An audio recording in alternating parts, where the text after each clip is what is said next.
I've been doing this for many years and I'm constantly asked, what kind of strings do I recommend? Well, it's kind of like beer. It's a personal choice. It's a personal choice to be mocked by everyone not using your strings. Guitar strings will break. That's common. It's not poor manufacturing. What happens is they're really made from a very weak metal. It's either going to be a nickel or a bronze alloy. Eventually they break and they lose their tone. Now the cause of that is really directly you. What you consume goes into your sweat and then affects the strings directly. Let's get started. Now the first thing to do is you have to remove the old strings.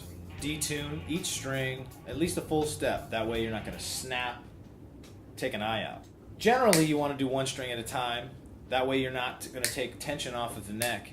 But we want to be able to clean the frets and the fingerboard as well. So we're going to take all of the strings off. This is a fretboard, not a fingerboard. These are frets. A fingerboard you'll see on a classical instrument. And before we use a steel wool, we want to tape off our pickups. Reason is our pickups are magnets. We do not want the microfibers of the steel wool to get inside of the pickups. 4/0 steel wool. Now we want to run with the grain of the wood. You'll go the other way and you're going to scratch your wood.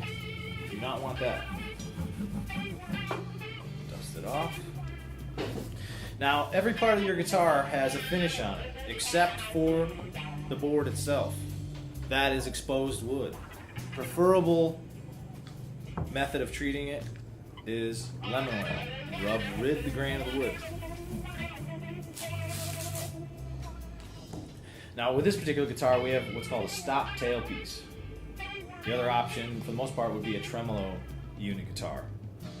Not too much different. You just stick the strings in through the tremolo and over the bridge.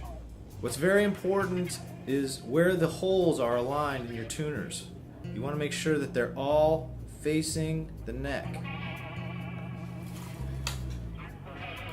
String goes in through the hole.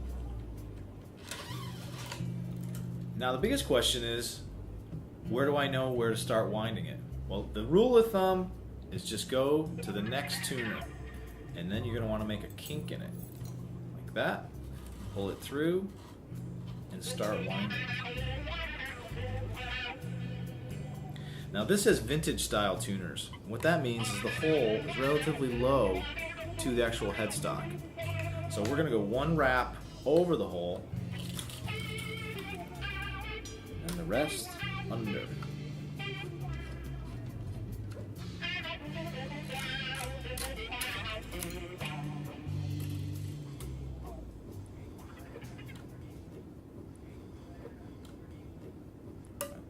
This is very important. Now this is your nut. You need an angle coming off of your nut, a relatively sharp angle. Now if you were to wind this string above that hole, you're going to eventually get to the top of that tuner. You're not going to have a sharp enough angle, and what can happen when you play your guitar, that string can bounce inside of that nut. Not good.